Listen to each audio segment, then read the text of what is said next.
Last term पे students हमने देखा था क्लास 9th में कि एक्सरसाइज 1.3 देखा था। एक्सरसाइज 1.3 के कुछ क्वेश्चंस रिमेनिंग थे, उनको आज देखेंगे। उसके बाद एक्सरसाइज 1.4 एनसीईआरटी का पढ़ेंगे हम लोग। तो आइए सबसे पहले हमने क्वेश्चन नंबर 4 तक इसको सॉल्व किया था। क्वेश्चन नंबर 5 से स्टार्ट करते हैं। What can the maximum number of digits in the repeating block of digits in the decimal expansion of 1/17? Perform the division to check your answer. कह रहा है कि 1/17 को अगर डेसिमल में कन्वर्ट करेंगे तो कितने डिजिट्स रिपीटिंग में डेसिमल में होंगे। आपको पहले भी बताया था मैंने और अब भी जान लो कि रिपीटिंग डेसिमल्स कब मिलते हैं, जब डिनोमिनेटर में फ्रैक्शन के डिनोमिनेटर का प्राइम फैक्टराइजेशन में 2 और 5 को छोड़कर कोई तीसरा नंबर मिल जाता है तो उसके डिजिट्स क्या करते हैं, उसके डेसिमल एक्सपेंशन रिपीटिंग होते हैं और रिपीट करते हैं। अब यहां पे ये कह रहा है कि अगर रिपीट करेंगे तो कभी 1 डिजिट रिपीट करते हैं, कभी 2, कभी 3, तो 1/17 में कितने डिजिट्स रिपीट करेंगे। तो इसके बारे में हमें एक फैक्ट पहले पता करना है। फैक्ट ये है इसके बारे में कि कोई भी रिपीटिंग डेसिमल होता है तो उसका जितना डिनोमिनेटर होता है अदर देन 2 और 5, जो भी नंबर लिखा होगा प्राइम नंबर, जितना प्राइम नंबर लिखा, अगर n है वो प्राइम नंबर, तो n-1 डिजिट्स मैक्सिमम रिपीट कर सकते हैं। मैक्सिमम, कोई जरूरी नहीं है, लेकिन मैक्सिमम n-1 डिजिट्स रिपीट कर सकते हैं। यानी 17 है तो 16 डिजिट रिपीट कर सकते हैं। अब इसको हम ऐसे लिख लेंगे, अ फ्रैक्शन सिस्टमेटिक ऑर्डर में, a fraction in lowest term with a prime denominator other than 2 or 5 always produce a repeating decimal।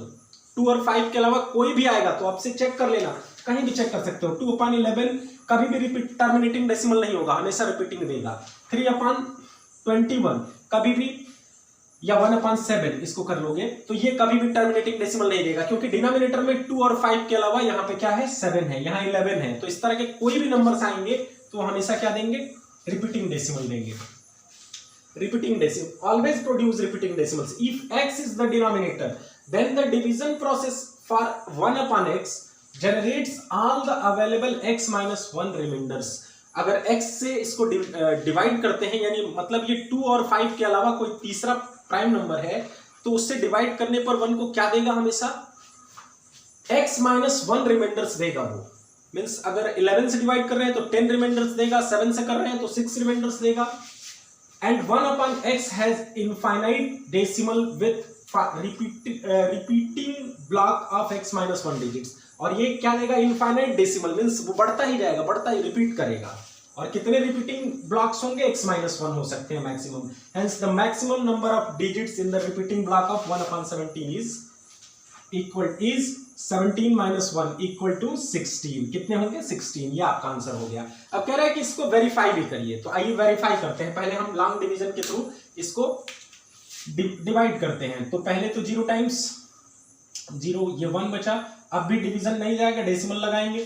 10 अब भी नहीं जाएगा, एक 0 बढ़ाएंगे, ये अब 5 टाइम 15 बचेगा, फिर 0, 150, 17 8 136, क्या बचा 14, फिर 140 हुआ, फिर 17 8 130, ये हुआ 14 6, और ये 4 - 3 1, हाँ 14, 140, अब 136, फिर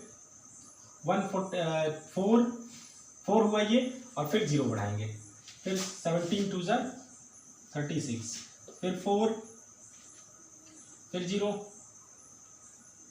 34, तो ये हो जाएगा 6, अभी 0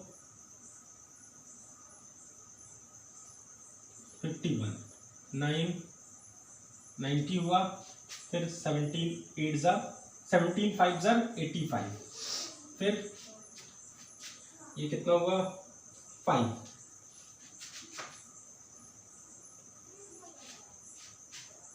फिर ये हुआ 16, 160 होगा, फिर ये होगा 9 टाइम्स,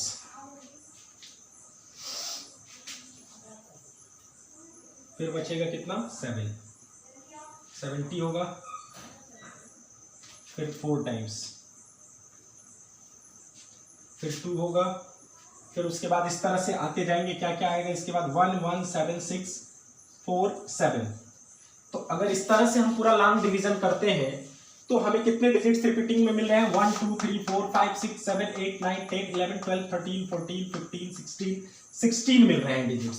2 4 6 8 12 10 12 14 16 डिजिट्स मिल रहे हैं। तो इस तरह से हम वेरीफाई भी कर सकते हैं। अब आगे के कुछ क्वेश्चंस देखते हैं। तो आइए क्वेश्चन नंबर 7 देख लेते हैं। 5th तक हमने देखा था, 6 देख लेते हैं। कह रहा है कि इसमें बताना है आपको कि इन टर्मिनेटिंग डेसिमल जो आ रहे हैं इसमें क्या कंक्लूजन आप निकाल पा रहे हो, कोई कंक्लूजन निकल रहा है इनके डिनोमिनेटर के बारे में। तो आइए देखा 7/16 को हमने जब चेंज किया, कन्वर्ट किया डेसिमल में, तो आया 0.4375। आप लॉन्ग डिवीजन के थ्रू कर सकते हो इसको। 24/25 को किया तो 0.96 आया, 53/100 को किया तो 0.53। अब हम ये सिमिलरिटी देखने की कोशिश कर रहे हैं कि इन सब के प्राइम फैक्टर डिनोमिनेटर में, डिनोमिनेटर मींस Q, P/Q के फॉर्म में अगर हम लिख रहे हैं, जैसे ये P/Q के फॉर्म में है तो ये Q हुआ, इसमें ये Q हुआ, इसमें ये Q। इन सब के प्राइम फैक्टराइजेशन में क्या सिमिलरिटी है? तो 16 का प्राइम फैक्टराइजेशन आएगा 2⁻³ 4। दूसरे में देख लेते हैं 25 का आएगा 5⁻³ 2 एंड 100 का आएगा 2⁻² इंटू 5⁻²। ये देखिए सब में क्या कॉमन मिल रहा है? हम देख रहे हैं कि सबके डिनोमिनेटर में या तो 2 मिल रहा है या तो 5 मिल रहा है या 2 और 5 मिल रहे हैं दोनों। तो एक बात अभी से नोट कर लीजिए, क्लास 10th में वैसे आप डिटेल में पढ़ोगे, आप बिना सोचे समझे किसी भी फ्रैक्शन को देख के बताओगे कि इसका डेसिमल एक्सपेंशन टर्मिनेटिंग होगा कि नॉन टर्मिनेटिंग। फिलहाल यहाँ इतना ही जानते रहिए, 2 और 5 के फॉर्म में ही आ रहा है। इसके प्राइम फैक्टर सिर्फ 2 और 5 ही आ रहे हैं, अदर देन 2 और 5। बाकी भी और भी एग्जांपल आप ले सकते हो टर्मिनेटिंग डेसिमल का, तो 2 और 5 के अलावा कुछ नहीं मिलेगा। The terminating decimal representation of P/Q where P and Q are integers occurs only when the prime factors of Q is of the form 2⁻m into 5⁻n। इसी फॉर्म में होगा। अब यहाँ पे आप सोचोगे कि कहाँ 2 है 5 है, तो इसको लिख सकते हो ना 5⁻0, इसको लिख सकते हो इंटू 2⁻0। यहाँ तो 2 और 5 दोनों है ही, तो ये हो गया आपका, इस फॉर्म में होना चाहिए, ये आपका आंसर होगा। आई बात समझ में? अब क्वेश्चन नंबर 7 देख लेते हैं। क्वेश्चन नंबर 7 में क्या कह रहा है? क्वेश्चन नंबर 7 कह रहा है right 3 numbers whose decimal expansion are non terminating and non recurring. तो ऐसे नंबर्स को लिखना बहुत आसान है। जैसे मान लीजिए आपने कोई भी नंबर ले लेना है, 2 पॉइंट, जैसे हमने लिख लिया 01। अब क्या करिए, किसी एक डिजिट को बढ़ाते जाइए एक एक, और दूसरे को वही सेम लिखते जाइए। जैसे 0 को हम बढ़ाते जाएंगे, अब अगली बार 001 लिखेंगे, उसके बाद 0001 लिखेंगे, उसके बाद 00001 एंड सो ऑन। यहां ना तो रिपीट कर रहा है ना टर्मिनेट कर रहा है। एक एक बढ़ाते जाएंगे तो रिपीट भी नहीं करेगा और टर्मिनेट भी नहीं कर रहा है, डॉट लगा के आपने छोड़ दिया। इस तरह के सेम पैटर्न पे बाकी 2 एग्जांपल आप खुद लिखोगे। एक मैं और लिख दे रहा हूं, 3.17 117 1117 11 एंड सो ऑन। तीसरा एग्जांपल आपको खुद लिखना है। उसके बाद बात कर लेते हैं क्वेश्चन नंबर 8 की। कह रहा है कि 5/7 और 9/11 के बीच में आपको 3 इरेशनल नंबर्स लिखने हैं। तो आपको ये पता है कि इरेशनल क्या होते हैं? जो neither terminating nor repeating decimal expansions होते हैं। तो आपको इनके बीच में, दोनों को पहले डेसिमल एक्सपेंशन में कन्वर्ट करो और उनके बीच का कोई 3 डेसिमल ऐसा लिख दो जो नाइदर टर्मिनेटिंग ना रिपीटिंग हो, यानी ना तो रिकरिंग हो ना ही टर्मिनेटिंग हो, ना टर्मिनेट करता हो ना रिपीट करता हो। तो हमने इसको कन्वर्ट किया तो आया 0.714285 बार और इसका 0.81 बार। तो अब आपको 0.71 से ज्यादा लिखना है, 714 से ज्यादा लिखना है, और यहां पे 0.81 से कम लिखना है। तो ऐसा पहला हम लिख लेते हैं, 0.71 से ज्यादा लिखना है तो 73 लिख लो, फिर लिख लो 1331 3331 एंड सो ऑन। दूसरा 0.742 442 एंड सो ऑन। ऐसे ही एक पैटर्न पे एक आप खुद से लिखोगे। थर्ड 9 नंबर में कह रहा है कि इसमें आइडेंटिफाई करना है इरेशनल। तो आपको पहले ही बताया गया रेशनल इरेशनल में इरेशनल कौन होते हैं? या तो वो non perfect square root of non perfect square होते हैं, या neither terminating non repeating decimal expansion होते हैं। तो यहां पे देखिए ये परफेक्ट स्क्वायर नंबर नहीं है तो इरेशनल होगा। परफेक्ट स्क्वायर का मतलब समझते हैं ना, ये 23 किसी भी नंबर का स्क्वायर नहीं है, किसी इंटीजर का स्क्वायर नहीं है, तो ये नॉन परफेक्ट स्क्वायर कहलाएगा। 225 थोड़ा सा आपको फैक्टराइजेशन करके चेक करना पड़ेगा। 225 ये 15 का स्क्वायर होता है, मुझे याद है तो मैंने बता दिया। आप फैक्टराइजेशन करके पेयरिंग बना के चेक कर लोगे, सब जिसमें प्राइम फैक्टर्स का पेयर बन जाए पूरा पूरा, वो है परफेक्ट स्क्वायर। तो ये है, तो ये क्या होगा, रेशनल होगा, रेशनल। ये क्या है, ये टर्मिनेटिंग डेसिमल है तो ये भी रेशनल होगा। ये 478 ये भी रेशनल है। रिपीटिंग डेसिमल्स भी क्या होते हैं, रेशनल होते हैं। ये नाइदर टर्मिनेटिंग नॉर रिपीटिंग है तो ये इरेशनल होगा। इस तरह से आपका ये एक्सरसाइज फिनिश हुआ। अब हम स्टार्ट करते हैं एक्सरसाइज 1.4। तो स्टूडेंट्स एक्सरसाइज 1.4 में आपको सिर्फ एक एक्टिविटी है, विजुअलाइज करना है। मोर देन 1 डिजिट्स अगर रहेंगे डेसिमल के बाद तो उसको नंबर लाइन पे, जनरली हम लोग 1 डिजिट को ही रिप्रेजेंट करते आए हैं। तो बस ये सिग्निफिकेंट करना है आपको। क्या करना है, जैसे माइक्रोस्कोप से देख के इसको बढ़ाते जाना है। पहले हमको 3.765 चाहिए, तो 3 और 4 को हमने यहाँ पे ये 3 और 4 लिया। अब 3 और 4 को और जूम करेंगे, बढ़ाएंगे। 3 और 4 को हमने बढ़ा लिया तो इनके बीच में 10 ब्लॉक्स मिलेंगे। 3 पॉइंट हमको क्या चाहिए, 7। 3.7 ये है और 3.8 के बीच में होगा 765।